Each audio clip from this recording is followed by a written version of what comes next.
Thankfully, in modern times, we've gotten gradually better at handling many natural disasters on Earth.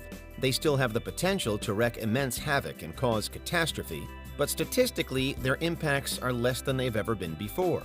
The same level of optimism, though, doesn't extend out into space. The worrying truth is that we're almost completely unprepared for most cosmic disasters. Overall, we rely on just sheer chance that an asteroid doesn't crash into us, or that a solar flare is never powerful enough to totally fry our world. Even an asteroid impact is small, however, compared to the immense destructive potential some of the other objects and forces in space could have. When a star explodes and goes supernova, for instance, it can produce more energy in just a few weeks, days, or even hours than our sun will in its entire lifespan. Currently, we would have literally no chance if we ever got in the way of one that was nearby. Black hole eruptions are also among the most violent events in the universe, and another we'd be powerless against. A supermassive black hole in the Camelopardalis constellation, for example, has staged regular eruptions over millions of years, and so far has yielded more energy from them than 60 billion supernovas combined. But still beyond even that, the two most powerful events in the known universe are gamma-ray bursts and supermassive black hole collisions. Gamma-ray bursts are essentially high-energy jets of gamma-level light that zap through space, which scientists still don't properly understand. Meanwhile, supermassive black hole collisions are so powerful that they create invisible ripples in actual space-time, and it's these that we call gravitational waves. Gravitational waves weren't always recognized as a real phenomenon. Albert Einstein and Max Abraham are credited as being among the first to predict their occurrence. And despite this, Einstein regularly second-guessed himself. It's said that Abraham in particular had been led to the conclusion of gravity waves via one relatively simple question. If electricity produces electromagnetic fields as radiation, then does mass similarly cause gravitational radiation? In Einstein's case, he first predicted gravitational waves as an answer, then doubted them, and then changed his mind again before doubting them again decades later. Clearly, he was never sure, and they weren't ever proven in his lifetime. The first confirmation of gravitational waves didn't come until 2015. In the broadest sense, these waves are radiated whenever massively energetic or destructive events take place. They warp space-time for light years around, and they manifest as powerful ripples that propagate through space like tidal waves. There is a lot of power behind them, though. So are we also in danger thanks to them? This was a question that many physicists had on their minds when gravity waves were initially accepted. Could these epic cosmic structures transfer their energy to matter and cause damage? Could they hurt or even kill any life, including us, that gets in their way?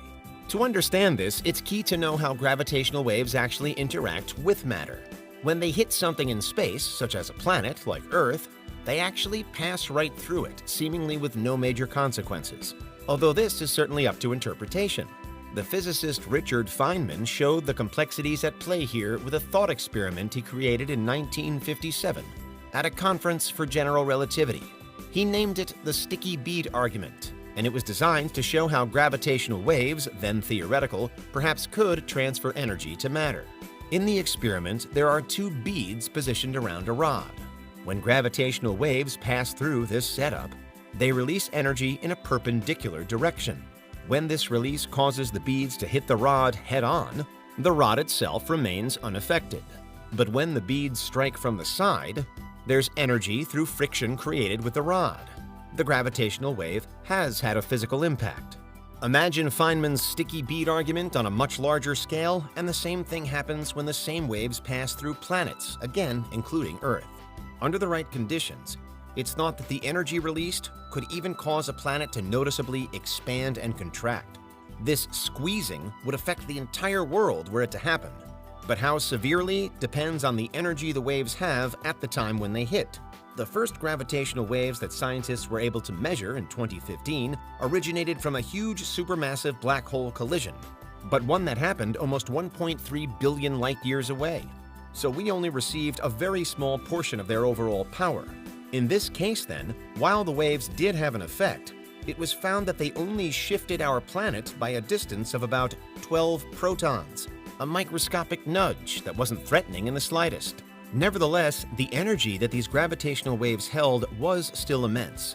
They may have moved our world by only a few protons, but they were created by the colossal meeting of two supermassive black holes, one with 29 solar masses and the other with 36. What's really interesting, and perhaps concerning for today's question though, is that upon colliding and fusing into an even larger black hole, the new combined entity's mass was found to be just 62 solar masses. Meaning, with some quick math, we can say that 3 entire suns' worth of energy had been transformed during the meeting into radiation via gravitational waves. Clearly then, these things are not to be taken lightly. Fortunately for us, however, gravitational waves also don't interact with matter in quite the same way as light radiation does. As we currently understand them, only a fraction of a gravitational wave can ever directly affect or influence us. But still, it's clear that if the right scenario were to unfold, then that could certainly be enough to cause some big problems. If, say, those waves had formed much closer to us, just 1 astronomical unit away, for example, then they would have stretched and compressed Earth by about 3 feet, a much more dramatic result. But still, that in and itself isn't necessarily a problem. Earth already goes through something similar with the effects of the Moon pulling and pushing our world on a regular basis. But what matters with gravitational waves is how quickly it would happen.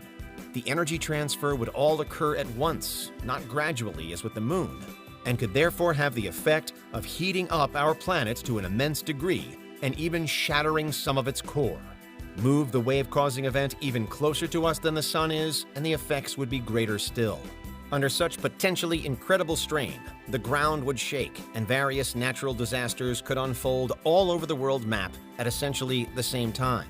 With a strong enough gravitational wave formed close enough to us, the push and pull perhaps could trigger earthquakes, tsunamis, and volcanic eruptions all at once.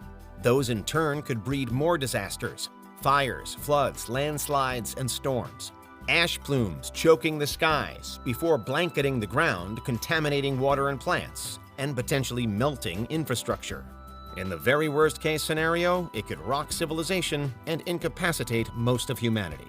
However, what's key is that for a strong enough wave to even potentially achieve all of that, it would have to be carrying an immense amount of energy, even by gravitational wave standards. It would likely have to have formed via either an unprecedented cosmic event or due to a still massive black hole collision of some kind that's also on our doorstep in space terms. Today, there's zero suggestion that either of those conditions have been met, so the cause for concern is still very low. Now that we know gravitational waves are out there, it appears highly unlikely that such a world-ending one could ever sneak up on us untracked. So while this is still a line of cosmic inquiry that's very much in its infancy, and while we do have so much more left to learn about how gravitational waves behave, there's no need to overly worry just yet. The universe is immensely big, and it's constantly rippling with gravitational energy. Space is dangerous, and we are vulnerable. But still, gravitational waves aren't an imminent threat. They're more just another reminder against the backdrop of everything